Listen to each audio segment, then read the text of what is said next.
Hola, ¿cómo va? Bienvenidos.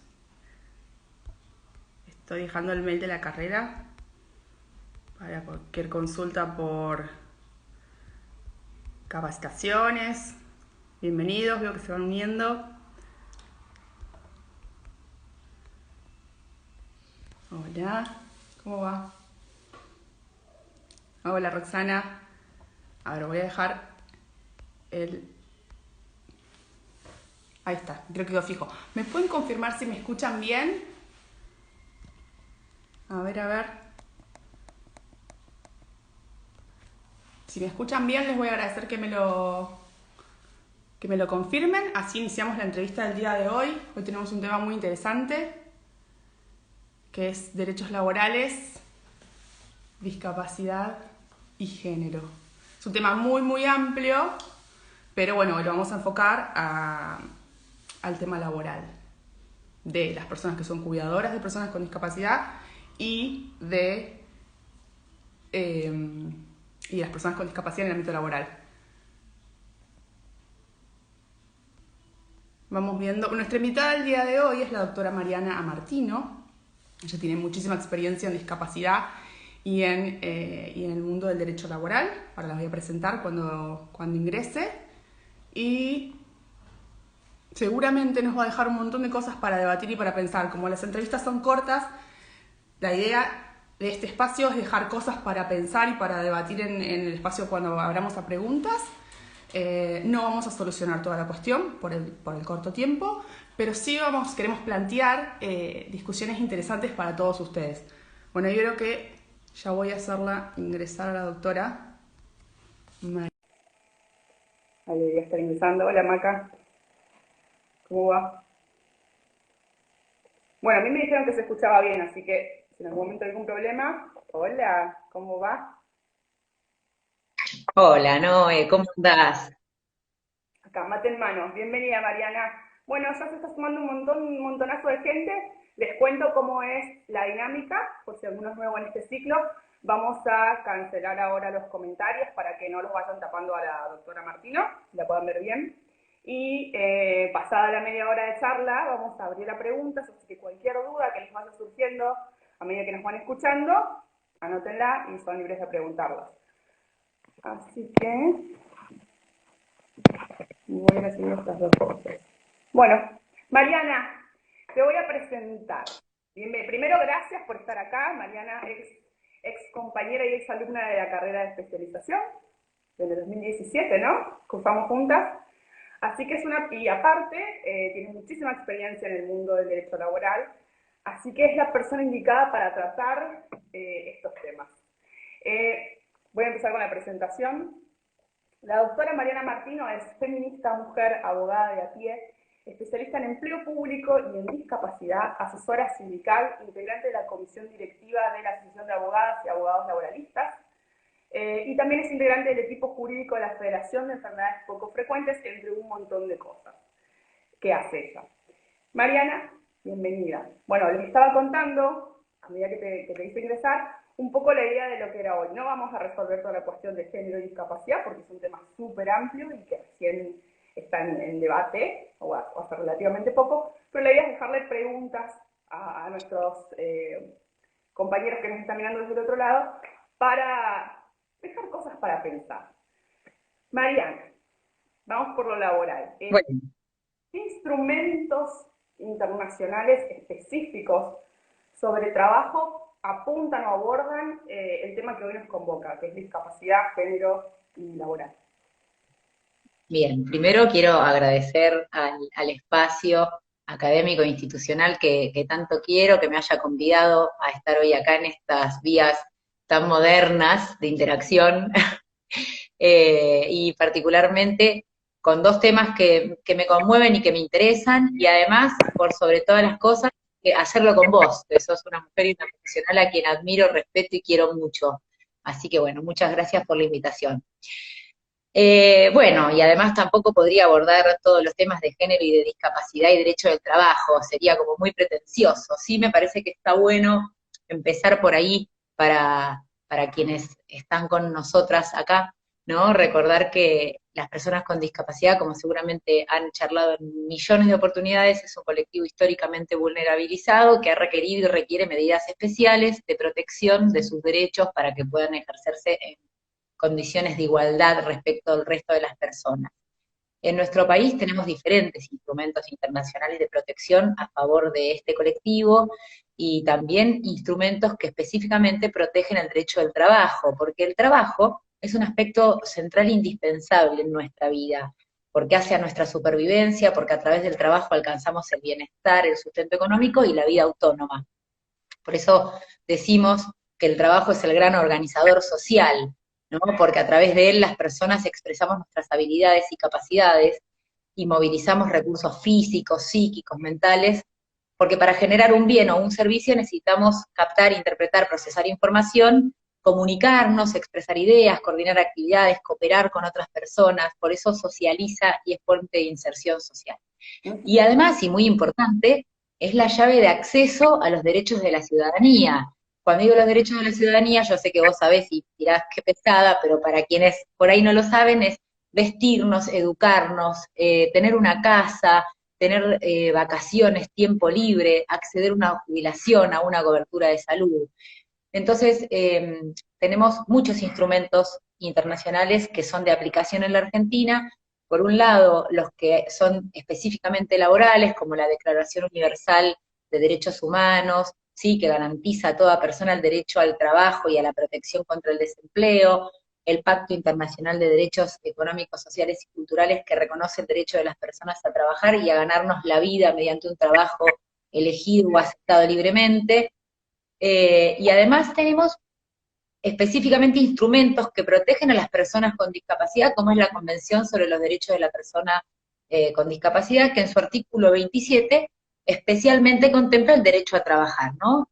En igualdad de condiciones con las demás personas, e incluye el derecho a tener oportunidad de ganarnos la vida mediante un trabajo libremente elegido o aceptado en un mercado y en un entorno laboral abierto, inclusivo y accesible. Y también tenemos para las mujeres, que somos otro colectivo históricamente vulnerabilizado, normas específicas, como es la Convención sobre la Eliminación de todas las formas de discriminación contra la mujer, que por ahí la van a encontrar más fácilmente como CEDAW, que son las siglas del nombre de la convención en inglés, que también obliga al Estado argentino en este caso a garantizar a la mujer en condición de igualdades con los hombres el derecho al trabajo, ¿sí? Es decir, en Argentina, en materia de normas que protegen derechos, tenemos una batería importantísima, nacionales e internacionales, que son de aplicación. Y bueno, nada, me parece que en este, si bien ya de por sí el derecho del trabajo es tuitivo o protectorio respecto de la persona que trabaja, además tenemos un plafón de normas que le dan mayor intensidad de protección a estos dos colectivos que históricamente son segregados. Hablando, me hice una punta ahí en lo que decías del artículo 27 y remarcaste algo que es clave porque a veces cuando lo charlamos, lo estudiamos o lo debatimos no hacemos pie en eso, ¿no? Que es en la libertad de elegir un trabajo. A veces parece que cuando hablamos o pensamos políticas públicas o reclamamos políticas públicas también para el colectivo de las personas con discapacidad, solo nos quedamos acotados a lo que es el cupo del 4%, ¿no? Y nos estamos olvidando de eso, al derecho de la persona a que elija, igual que cualquiera, el ámbito donde se quiere desempeñar. Entonces, vamos a otra pregunta que te quería hacer. ¿Qué medidas de acción positiva, entendés que están buenas, que existen, para las mujeres con discapacidad, ¿sí? Relacionadas a lo laboral, que no sea esto del cupo del 4% a lo que siempre solemos hablar y apuntar como primera opción? Me refiero al sector privado, así una mujer quiere ser monotributista, autónoma, digamos, hay otras opciones de trabajar también. Bueno, en realidad, respecto de qué medidas de acción positiva específicas para mujeres con discapacidad en materia laboral hay en nuestro país, tengo que lamentablemente responderte que no hay nada específico, salvo el cupo del 4%. Digo, o sea, las medidas que tenemos son las que existen para todas las personas con discapacidad, no particularmente para mujeres con discapacidad o diversidades, ¿no? En ese sentido no hay medidas directas. Ahora, hace poquito lo que sí hubo es un decreto del Poder Ejecutivo Nacional en el cual se reconoció las tareas de cuidado, ¿sí? Como tiempo efectivamente trabajado, por el cual les permite a las mujeres o a las personas gestantes acceder a la jubilación aunque no hayan podido hacer años de aporte, porque, pero bueno, no es para las mujeres trabajadoras con discapacidad, ¿no? Es una medida específica para las mujeres como colectivo vulnerabilizado, pero particularmente todavía estamos en veremos Ujú. respecto al tema. O sea que podemos ir hilando y trabajando un poco más fino para abrir esas dos intersecciones, ¿no? Mujer, ya de por sí históricamente relegada, y mujer con discapacidad, con doble vulnerabilidad, digamos. Exactamente. Y ahí hablabas de lo de las cuidadoras, ¿no? La idea un poco, le cuento a quienes nos están escuchando, la idea un poco de la entrevista era abordarlo desde, como el tema es amplio, abordarlo desde dos aspectos. El derecho laboral, primero ver qué pasa con las mujeres con discapacidad que están dentro del mercado laboral, tanto en el sector público o en el privado, o como independientes. Y también la otra parte, que es la de las mujeres que son cuidadoras, que Mariana decía recién, digamos. ¿Qué protección hay dentro de, por ejemplo, la ley de contrato de trabajo para las mujeres que son cuidadoras o que tienen a cargo a un niño o una persona con discapacidad?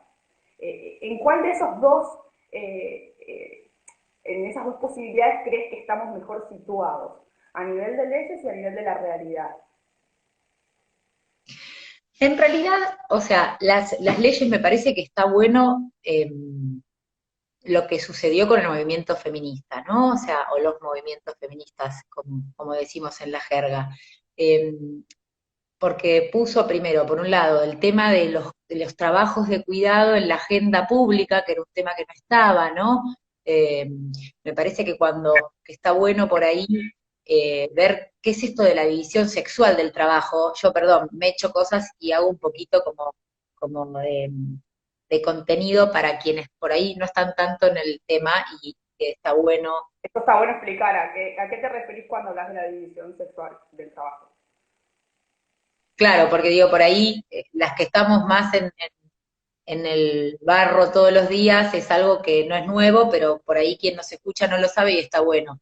La división sexual del trabajo, es, a ver, está ligada o sea, a la cuestión del trabajo productivo, es decir, aquella actividad que las personas hacemos y que están en el ámbito público y que generan una ganancia, y aquellas actividades que las personas hacemos para reproducir nuestra existencia y nuestra subsistencia, que están en el ámbito doméstico y que no generan ganancias, ¿no? Entonces, cuando nosotros hablamos de división sexual del trabajo, históricamente los trabajos productivos, lo que genera ganancia, siempre estuvo asignado a los hombres, ¿no? Que es el modelo de nuestro sistema, y acá cuando hablamos de patriarcado, y entonces también pensar que nuestro ordenamiento jurídico, nuestro sistema de derecho, parte del hombre como modelo, ¿no? Como regla universal.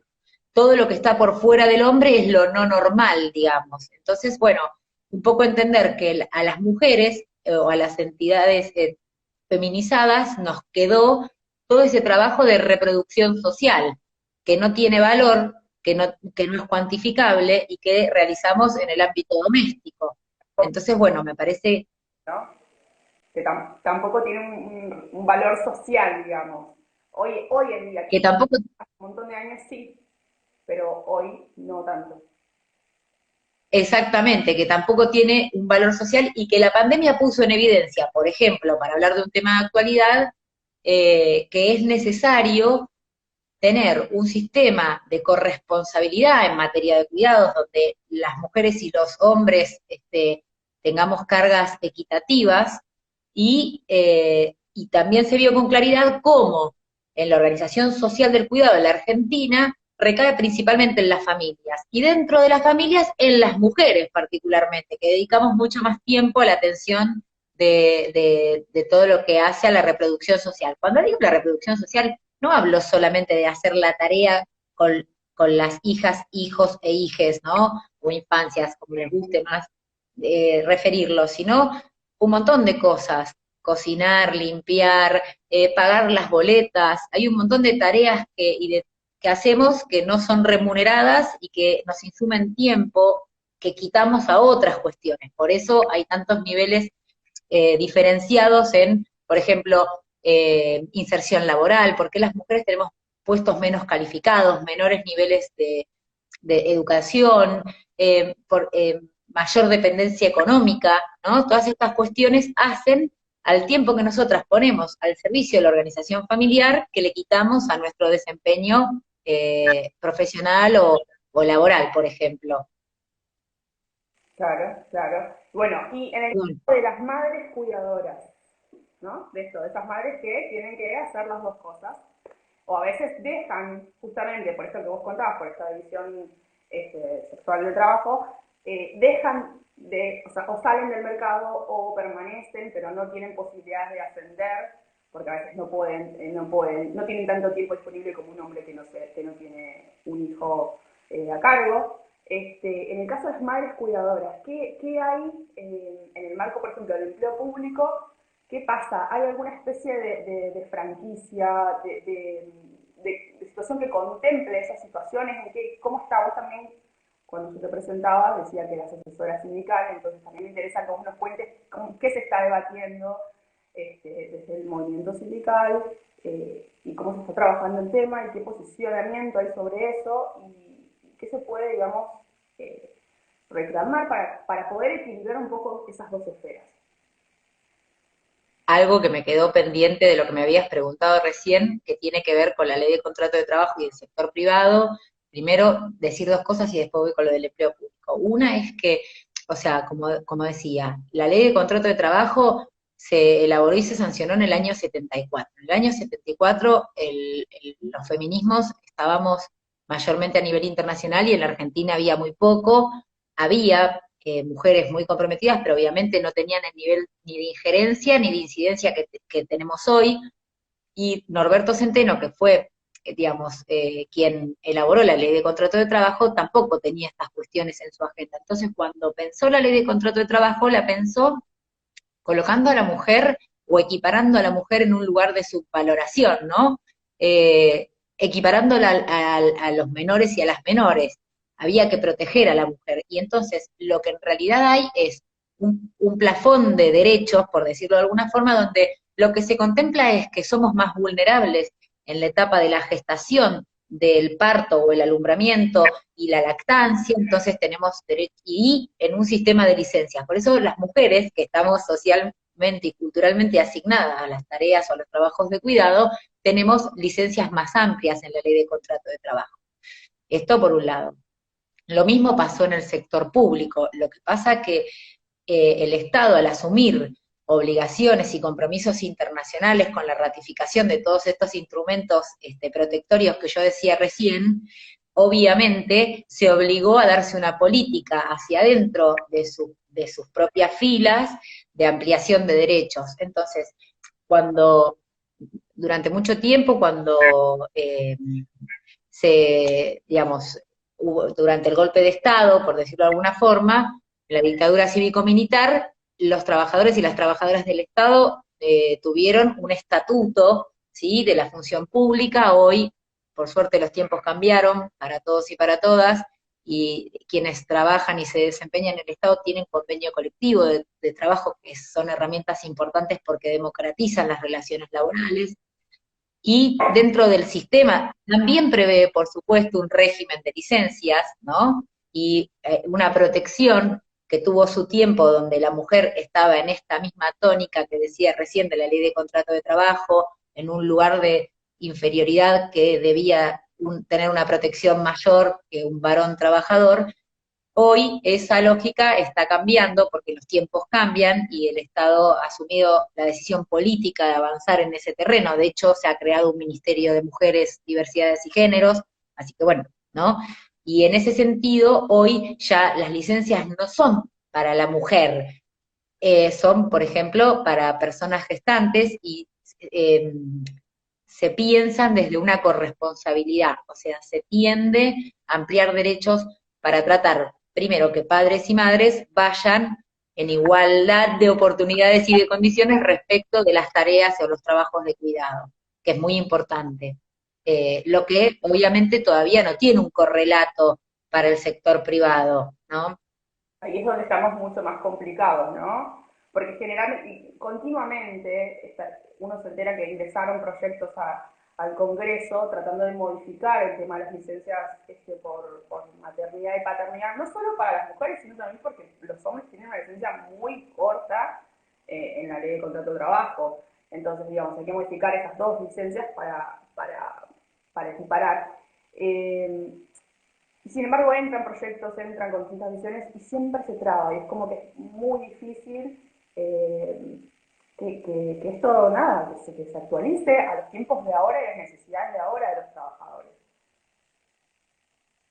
Lo que sucede es que las licencias quedan sujetas a la negociación colectiva. Para los sindicatos tradicionales, te imaginás que la cuestión de género como la discapacidad no están en sus agendas. Esta es una realidad. Entonces, lo cierto es que hoy en las negociaciones colectivas lo que se discute es un tema netamente salarial. ¿Sí? Es la recomposición de la pérdida adquisitiva de valor del salario real. Todo el resto pasa a un segundo o tercer plano. Sí, sí. Marian, y lo que decías ahí, que no están en agenda de la discapacidad o el tema de género en los sindicatos. Pues, el tema específico de discapacidad, ¿puede ser que haya un correlato con el poco cumplimiento del cupo del 4%? Es decir, si se cumpliera el cupo del 4%, habría más trabajadores con discapacidad afiliados y eso sería una cuestión que quizás sea más visible para el movimiento, ¿o me equivoco? ¿Qué pensás? Yo pienso que es importante, digamos, cuando un Estado decide ratificar una convención y llevar adelante una política en ese sentido que cumpla con las obligaciones que se autoimpone, ¿no? Si creímos que la opción de incorporar a las personas con discapacidad al mercado del trabajo era por la vía del sector público, por eso impusimos un cupo mínimo, digamos, la primer cuestión determinante es dar cumplimiento. Y ahí ya tenemos un primer obstáculo porque la realidad es que no es claro si el Estado cumple o no con la obligación porque no informa la cantidad de dotación total de personas que tiene el Estado con las distintas modalidades de vinculación y por otro lado de esa cantidad total menos desagrega cuáles son las personas con discapacidad que emplea.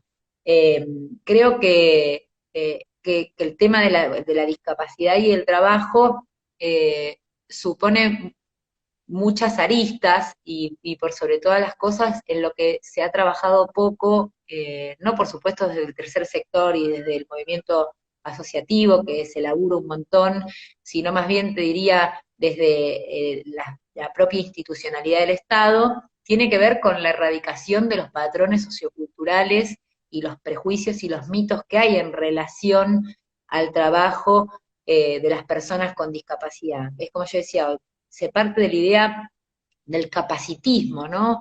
De que aquella persona que tiene una deficiencia o una limitación funcional no puede producir ganancia como el resto de los mortales. Entonces tenemos que superar ese primer escalón para después poder pensar cuáles son las políticas. Evidentemente las políticas en materia impositivo fiscal que se dieron como estímulo para fomentar el empleo de personas en el sector privado, como bueno, el 50% te descuento ganancia un año, bueno, un porcentaje, no dio resultado, porque no se incorporó absolutamente, no fue suficiente para incorporar una mayor cantidad de personas como fuerza de trabajo.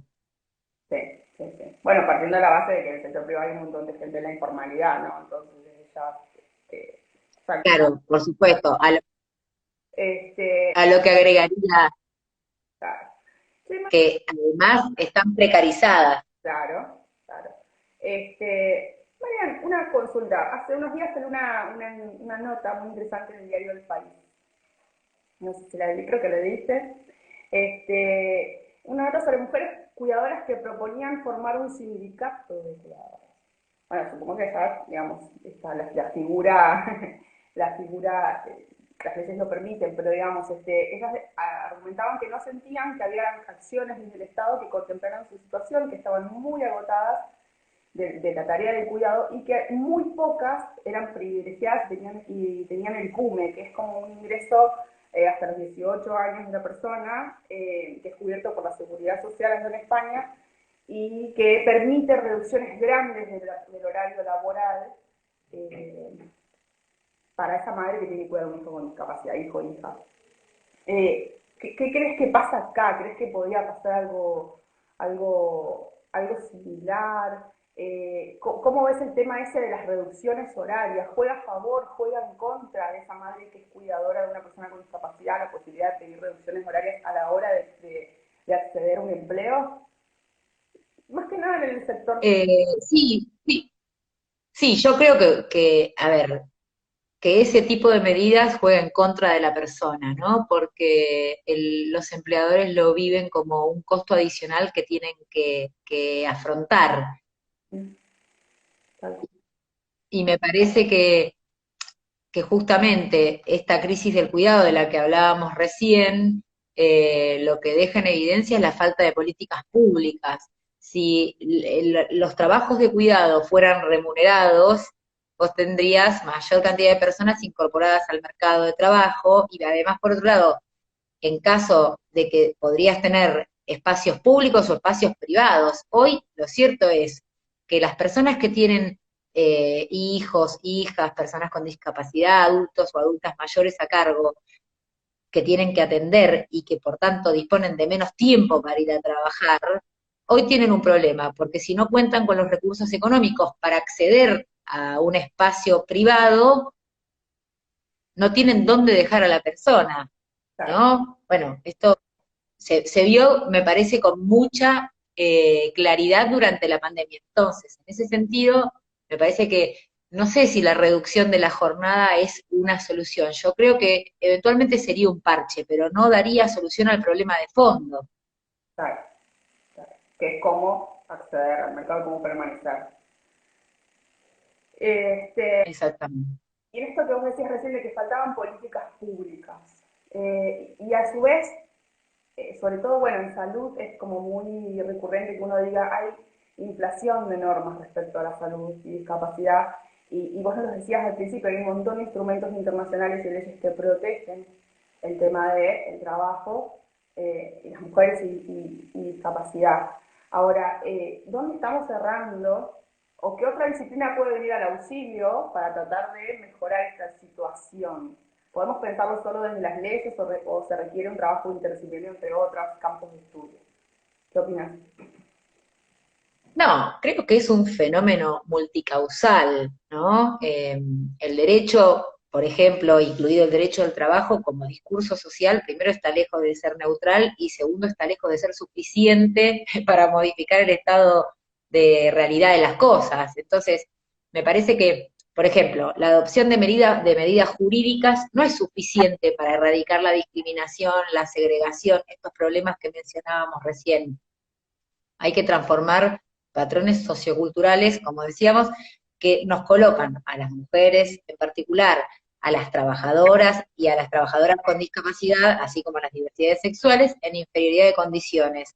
Y para eso se requiere real intervención del Estado, ¿no? Con medidas integrales y efectivas que remueva estereotipos, prejuicios, que eduque, que informe y que concientice respecto de estas barreras y obstáculos. A mí me parece que por tanto, el abordaje siempre tiene que ser interdisciplinario, porque la discapacidad, primero, como dice Juan Seda, que lo vamos a invocar porque lo queremos y lo admiramos también, no es una categoría transparente que podemos observar a través de los sentidos, sino que es transversal y atraviesa todos los aspectos de la vida de una persona. Entonces, como tal, hacer un abordaje que sea meramente limitado a un aspecto es sesgado, no te impide realmente encontrar vías de solución integrales, plenas. Tal cual, tal cual.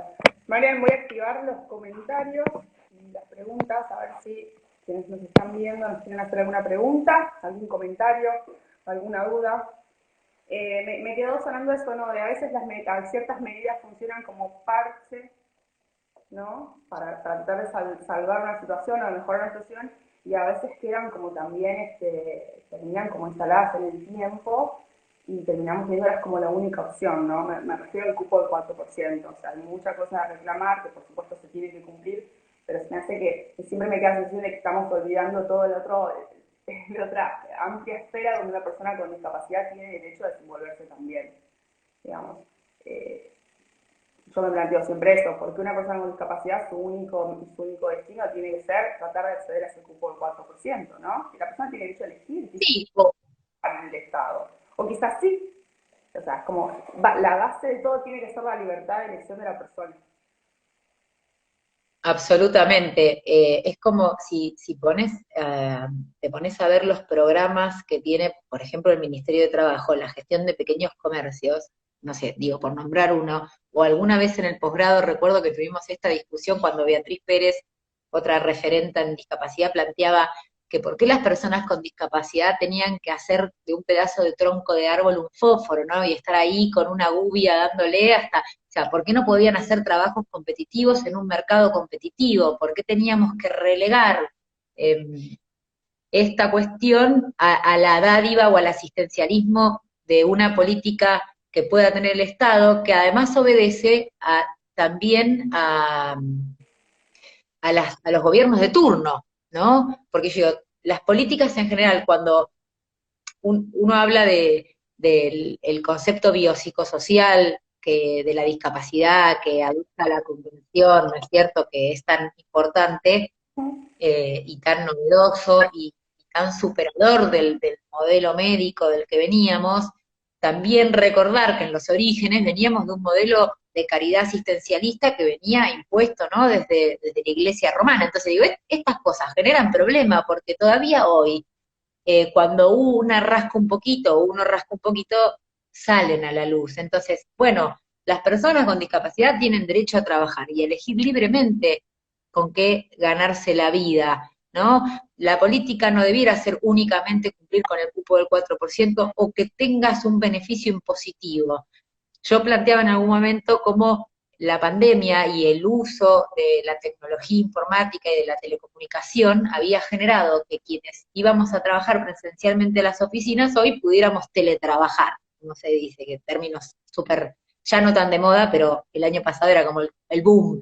Digo, hoy yo decía, bueno, puede ser la posibilidad, la puerta de acceso al trabajo en el sector privado para las personas con discapacidad, porque uno de las excusas que puso el empresariado permanentemente respecto de contratar personas con discapacidad era aquella ligada a que era caro porque había que adaptar los puestos de trabajo. Bueno, ahora, digamos, a nadie nos adaptaron los puestos de trabajo. Yo trabajo en la silla de mi living, que es de madera y que no es ergonómica, y la computadora la pongo yo, y el internet me la pago yo con lo mismo que ganaba antes. Entonces digo, bueno, estas cuestiones por ahí podían ser una llave de acceso a mejores derechos y mayores posibilidades. ¿Y crees que lo fue o que lo puede ser, digamos, ahora en esta próxima nueva normalidad, yo no sé cómo llamarla, en qué etapa de la pandemia estamos, digamos, pero ¿crees que puede ser una puerta que comenzó a ser una puerta para las personas con discapacidad o todavía no? No, yo creo que no lo fue. De hecho, fíjate que se sancionó la ley de teletrabajo y nada se dijo de las personas con discapacidad. Se podía haber promovido al menos la contratación y no se hizo. Y eso fue una oportunidad histórica. Eh, Ahora, si vos me preguntas, ¿estamos a tiempo? Sí, yo creo que sí, ¿viste? Yo creo que esta nueva realidad que vino para quedarse, porque dudo que volvamos a la vida que teníamos antes de la pandemia, eh, la verdad que admite nuevas formas de trabajo, muchos más accesibles. Ujú. Sí, sí, sí, eso puede ser una ventaja para el colectivo. Dijiste algo clave que me gustaría preguntarte, quizás es medio polémico porque no hay un consenso sobre esto y no hay respuestas correctas, digamos, pero hablabas de eso, la citaste a Beatriz, que Beatriz decía, ¿por qué el rol de una persona tiene que ser estar tallando una maderita? Y digamos, si lo habíamos hablado con Beatriz en una clase de la carrera de especialización, decíamos, bueno, me parece que es hora de debatir también si, por ejemplo, el trabajo que las personas con discapacidad suelen realizar en los talleres, ¿no?, laborales, que sí están, digamos, están diseñados por una ley de muchos años, que tiene una visión sobre el trabajo, digamos, es hora de reconocerlos como trabajo, digamos, están cobrando un estipendio que no representa quizás el tiempo. ¿Por qué? Porque se lo mide en la productividad de la persona, ¿no? Por eso decir, bueno, a ver, ¿cuánto produce? Bueno, no, esto como no, es más terapéutico, quizás no lo asimilamos o no lo reconocemos como trabajo. ¿Crees que hay que dar ese debate? ¿Cuál es tu postura al respecto? Por supuesto que hay que dar ese debate. Y además, digo, bueno, me parece que es filosófica y política el meollo de la cuestión, ¿no? Es que consideramos trabajo. Trabajo es toda actividad creativa del hombre. Y a eso podemos agregar toda actividad lícita, ¿no? Que la persona humana realice y que por medio de la cual se genera una ganancia. Digo, ahí tenés un montón de aspectos. Digo, es trabajo. Una persona que está en un taller trabaja. Entonces, la discusión es, bueno, ¿le pagamos por productividad? Está bien, bueno, nuestra normativa dice que por el hecho de trabajar, la persona tiene derecho a recibir una remuneración que tiene que tener determinadas características, por la cual tiene que acceder a determinadas cuestiones, a educación, vivienda, esparcimiento, ¿no? Alimento, qué sé yo, y lo dice el 14 bis de la Constitución Nacional, no es una idea mía. Y, digo, la persona con su trabajo debiera poder acceder a una remuneración que satisfaga sus necesidades básicas y que le permita acceder a una vida digna y decorosa. Algunos instrumentos internacionales agregan. Entonces, digo, bueno, me parece que el trabajo de las personas con discapacidad en los talleres es trabajo, de eso no hay duda. Es la misma discusión de los trabajos de cuidado. Bueno, cuando las mujeres paramos hace unos años, 8 de marzo, ¿no? ¿Qué pasó? Lo mismo, en octubre, perdón, fue el paro. ¿Qué pasó? Lo mismo. Ah, bueno, de golpe se dieron cuenta que las medias no se guardaban solas, que la casa no se autolimpiaba como los gatos, y ver que había un montón de cuestiones que nosotras hacíamos y que eran invisibilizadas a los ojos de todas y de todos. Esto es lo mismo. Un estipendio es realmente, bueno, por ahí en aquel momento estas cuestiones no estaban sobre la mesa ni se discutían, y obedecían a este razonamiento asistencialista o caritativo que te decía recién, Un poco ¿no? revelador, ¿no? Recuerdo que la ley dice que el objetivo de los talleres es inculcarle a la persona digamos, la actitud del trabajo, dando por sentado que una persona con discapacidad, que hay ciertas personas con discapacidad que no la tienen, entonces hay que enseñárselas y bueno, y no considerar esto como trabajo. Acá tenemos una pregunta, dos en realidad, si quieren ir haciendo más preguntas, son bienvenidas, ¿eh? Acá dice Patricio Cosentino. Quería saber, la doctora Pina, que es necesario trabajar en los convenios colectivos de trabajo la incorporación de normas respecto de ajustes para los trabajadores con discapacidad. Sí, sí, absolutamente. El doctor Cosentino es un laboralista muy prestigioso, que le aprovecho y le mando un beso desde acá. Sí, por supuesto, me parece que la negociación colectiva es la vía por excelencia para poder hacer los ajustes razonables, ¿sí? Que permitan generar la accesibilidad de las personas con discapacidad al empleo, y además, fundamentalmente, para generar conciencia y educación dentro de los propios sectores de trabajo. Por eso creo que es, digamos, en la tensión que se da, ¿no? En la relación laboral, Uh -huh. eh, que es una relación conflictiva de por sí, porque hay una relación asimétrica de poder entre quien trabaja y quien te emplea, mucho más cuando además la persona por ahí padece una discapacidad, como decía recién, ¿no? Que se van como sumando variables que generan una interseccionalidad, como se dice hoy en el feminismo, que colocan a la persona en situaciones mucho más desventajosas que ya tiene por sí dentro de la relación laboral. Así que sí, por supuesto, me parece central. Sí. Marian, y yendo a la parte del trabajo en el sector privado, una medida de acción sí, positiva que ha tenido el Estado hace unos 4 o 5 años, creo 4, 2017 me parece, era de que, por ejemplo, incluir en los pliegos de compras y licitaciones una cláusula donde decía que a igualdad de oferentes eh, se le iba a adjudicar a aquella empresa que acreditara que tenía contratadas a personas con discapacidad. Eso fue probado como insuficiente, o sea, o resultó insuficiente a mi criterio, porque muchas veces esta cláusula no se incluyó en los pliegos y también porque muy pocas empresas cumplían, al menos en mi experiencia mientras yo trabajé en el Estado, con esa cláusula. ¿Cómo crees que el derecho laboral ahora, que está tan en boga este tema del género, de discapacidad, y tan en la agenda sobre todo lo del género, ¿no? Y el cuidado y los feminismos, ¿qué pensás que el derecho laboral puede aportar como una solución creativa a esto, ¿no? Porque parece que los alicientes a contratar a personas con discapacidad son insuficientes. Hablabas de los beneficios tributarios, hablabas de este beneficio o prioridad en la adjudicación de contrataciones y licitaciones públicas. ¿Cómo podemos pensar algo creativo para que de verdad las personas con discapacidad y las mujeres o disidencias con discapacidad puedan acceder a trabajos en igualdad de condiciones? Ay, me tiraste como un salvavidas de plomo. No, Eh, no sé si podría responderte eso.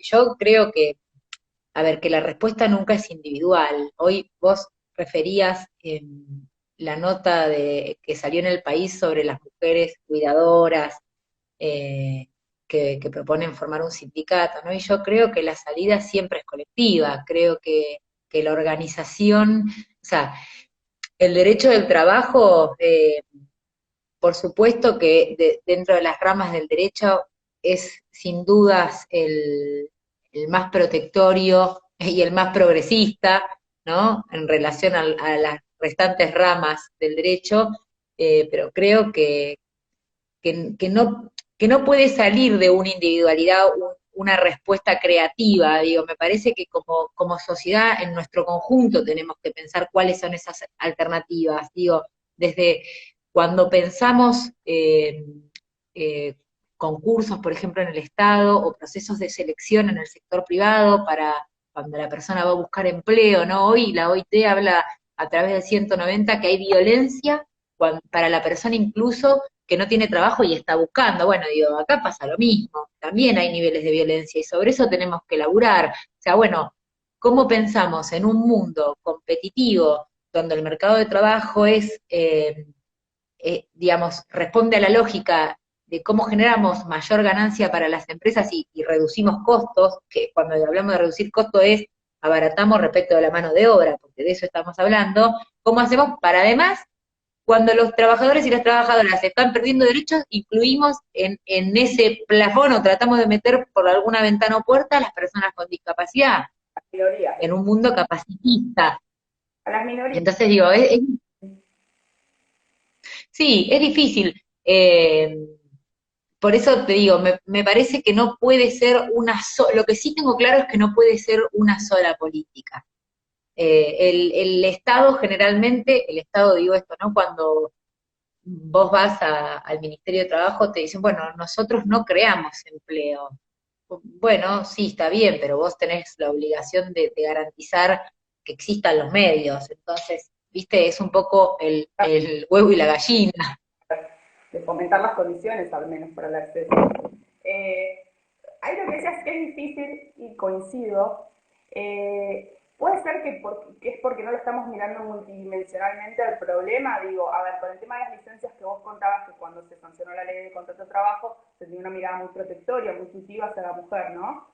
Y sin embargo, ahí yo creo que nos estábamos olvidando de la otra parte, digamos, de las infancias, digamos, de ese niño que también requiere cuidado, tenga o no tenga discapacidad, digamos. Entonces, ¿cómo estamos pensando y analizando las licencias laborales? Hablemos o no hablemos de discapacidad. Estamos pensando que protegemos a la madre, protegemos a las infancias o protegemos a los dos. ¿Cuál crees que es el enfoque que estamos teniendo? Mira, yo creo que todavía las infancias están afuera de la lógica en la que se piensan los nuevos sistemas de licencia. Si bien obviamente vamos avanzando, porque la realidad es esa, todavía es como que es menos importante, si se quiere, dicho de alguna manera medio criolla, qué pasa con esos niños, esas niñas, esas niñes, y la realidad es que lo que se piensa es que haya una distribución equitativa entre hombres y mujeres respecto de las licencias, que no sea solo una carga de la mujer. Claro, Si no, digo, si no habría que pensar el tema de los lugares de cuidado, de los que hablaba la ley de contrato de trabajo, de los que habla el convenio 214 para la Administración Pública Nacional, por ejemplo, ¿no? Que son vitales, que claro, haya espacios que se dediquen a cuidar a las infancias, donde quienes los tienen a cargo puedan estar tranquilos respecto de las condiciones en las que están y cómo están atendidos, y que, etcétera, me parece central. claro, claro. O buscar otras soluciones, qué sé yo. Me acuerdo, bueno, estamos hablando de España, que es otra historia, ¿no? Pero hace poco entró en vigencia un plan trianual, creo, donde estaban probando de reducir la jornada laboral, ¿no? Por supuesto que había desde el Estado un soporte económico para esas empresas, pero probar a ver si la productividad de los trabajadores no mermaba, o sea, buscar ese equilibrio entre que los trabajadores sigan siendo productivos, pero que tengan más tiempo libre, digamos, cómo congeniar es la productividad con el tiempo y el tiempo de cuidado cuando hay niños. Es un temón. Es buenísimo, vamos a tener que hacer otro ciclo de conferencias respecto de esto.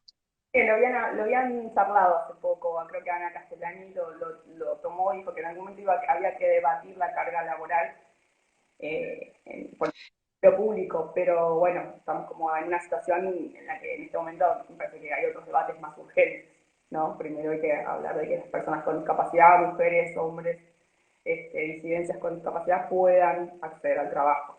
Pero es una discusión interesante también, ¿no? Obvio, es una discusión interesante. Creo que, digamos, en este último tiempo el Estado se puso como meta regularizar las condiciones de trabajo de las personas que integran la Administración Pública Nacional, digo, y sacaron el plan regularizar empleo 2.0, y entonces, bueno, estas cuestiones que por ahí para mí, porque me dedico a esto, son de mi día a día, pero por ahí el común de los mortales no lo sabe, ¿no? Hay mucha situación de precariedad, mucha menos, por supuesto, hoy en día, pero también en el Estado que está siendo regularizada, y como siempre, ¿no? No se puede todo junto, o al menos eso es lo que dicen, y en este contexto hay una decisión política en el sentido de priorizar a las personas con discapacidad, priorizar las cuestiones que tienen que ver con la inequidad de género, y bueno, la idea es readecuar, que es lo que estamos discutiendo, por ejemplo, en el sector público, readecuar toda la normativa, el convenio colectivo de trabajo, en esta senda. Bueno, es un trabajo que les va a llevar tiempo, ¿no? Pero bueno, es un lindo trabajo, es un trabajo muy interesante. Ya incorporar Sí, pues sobre las cuestiones de discapacidad a los convenios actualizados es un trabajito muy lindo, muy interesante. sí, sí, sí, sí, es que además creo que es un trabajo, más allá de interesante, es un trabajo necesario. El Estado, como te decía hace un ratito, tiene que dar el ejemplo en la práctica cotidiana y concreta. Entonces, bueno, digo, hoy tenemos otras posibilidades porque hay otros actores sociales que tienen otras definiciones políticas en la materia que me parece que son importantes y que marcan otros tiempos políticos para avanzar en estas cuestiones, que a Totalmente. veces yo no soy de esta partida, no creo en los efectos de rame en general, eh, pero bueno, digo, por supuesto que creo que cuando el Estado, desde su institucionalidad, cumple con lo que asume por motu propio, genera, al menos para el entorno, elevar la vara de, por lo menos de posibilidades. Entonces, bueno, me parece que simplifica un poco las cosas. ¿No? Bueno, acá hay muchas felicitaciones. Y tengo una pregunta que me la pasan por otra vía muy interesante, que es ¿qué opinas sobre los tiempos laborales obligatorios? Y en el sector privado específicamente. Si eso es posible, si es viable, una buena, una buena política pública. Yo, de los cupos en general, eh, no soy muy fanática, digamos. No me parece que el cupo sea la solución a los problemas estructurales ni del desempleo, ni de la segregación por cuestiones de discapacidad, ni de género. Me río porque Noelia me conoce mucho y sabe que soy bastante beligerante y combativa. Ahora bien, no pudimos o no supimos pensar otras alternativas superadoras al cupo. Lo mismo pasa con las cuestiones de género, ¿no? Bueno, qué sé yo, los sindicatos hay una ley de cupo. Hoy hay una ley de paridad de géneros en los órganos representativos que son electorales. Yo, bueno, acá te pasa lo mismo. Si vos pones tu cupo, sí, cumplen con el 30%. No hay una más por ahí del 30%. Es el 30% a rajatabla. Y bueno, acá ni siquiera llegamos a cumplir con el 4%, o por lo menos no lo sabemos, como dije al principio, porque la información no se brinda en términos concretos y reales. Me parece que bueno, que por ahí no es como lo mejor, pero sin dudas es una punta muy importante para arrancar, porque ya garantizar, es como el cupo laboral trans, es insuficiente un 1%, porque el universo de personas trans es mucho más amplio que el 1%. Entonces, bueno, pero es mejor el 1% a nada, por otro lado, ¿no? La política como el arte de lo posible. Eso es lo que pienso realmente. Perfecto, perfecto, coincido en todo. Marian, bueno, ya estamos como llegando al tiempo. Nada, agradecerte. Si alguien quiere hacer una pregunta, aproveches ahora o calles para siempre, hablen ahora. Nada, muchísimas gracias. Ha sido un honor entrevistarte como ex compañera de la carrera. Eh, y me parece que has dejado un montón de cosas para pensar y hemos hablado de cosas que por ahí son incómodas, ¿no? A veces poca gente se anima a decir esto y la verdad que los cupos no me gustan. Y eso es súper valorable, digamos. Eh, Sobre todo para poner a discusión cosas y por ahí replantearnos lo ya establecido, ¿no? Cuestionarnos lo que siempre, cómo vamos siguiendo la corriente en el campo de la discapacidad. Nada, agradecerte, muchísimas gracias. Esta entrevista va a quedar guardada acá en IGTV y más tarde va a ser subida al canal de YouTube del doctor Juan Antonio Seda, por si la quieren ver o la quieren compartir amigos, colegas, a quien quieran. Y nada, muchísimas gracias, la verdad que fue un lujazo. No, gracias a ustedes de vuelta por invitarme. Es un gusto por el laburo que hacen, así que nada, la agradecida soy yo. Les mando un beso a todos y a todas. Yo sé que hay mucha gente conocida y querida del otro lado, así que para lo que necesiten siempre estoy a disposición. Dale, dale. Ah, mira, mira. Acá tenemos una última pregunta que me parece que está muy buena. Mariana, ¿dónde buscar más información sobre estos temas? Nos dice Mauro Darío Flores. Bueno, Mauro, estás jorobado porque no es sencillo. En Google siempre es una fuente de información, no sé si la mejor, pero vas a encontrar.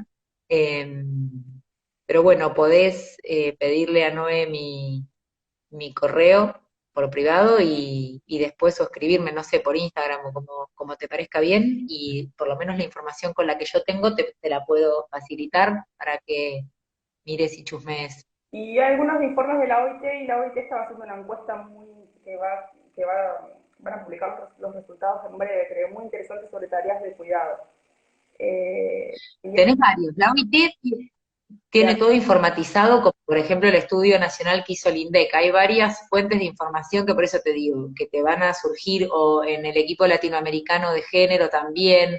Hay muchas cuestiones, lo que digo es no hay un lugar único en el éter donde vayas a buscar. y bueno, y obviamente va a haber un poquito menos sobre específicamente de discapacidad. Pero bueno, ya vamos a ir mejorando ese tema, ¿no? Ya tenemos a la doctora para eso. Bueno, muchísimas gracias a todos los que se quedaron hasta acá. Los esperamos el próximo miércoles. Vamos a tener, mira qué lindo, Mauro es docente, está interesado. Qué bueno, Mauro. Me alegro mucho, nos alegramos mucho de que estés escuchando entonces esta charla. El próximo miércoles tenemos un invitado desde México, así que no se pierdan que va a ser una entrevista internacional. Bueno, muchísimas gracias. Buena semana. Gracias, Mariana, de nuevo, por haber aceptado. Chao, chao. Chao, buena semana.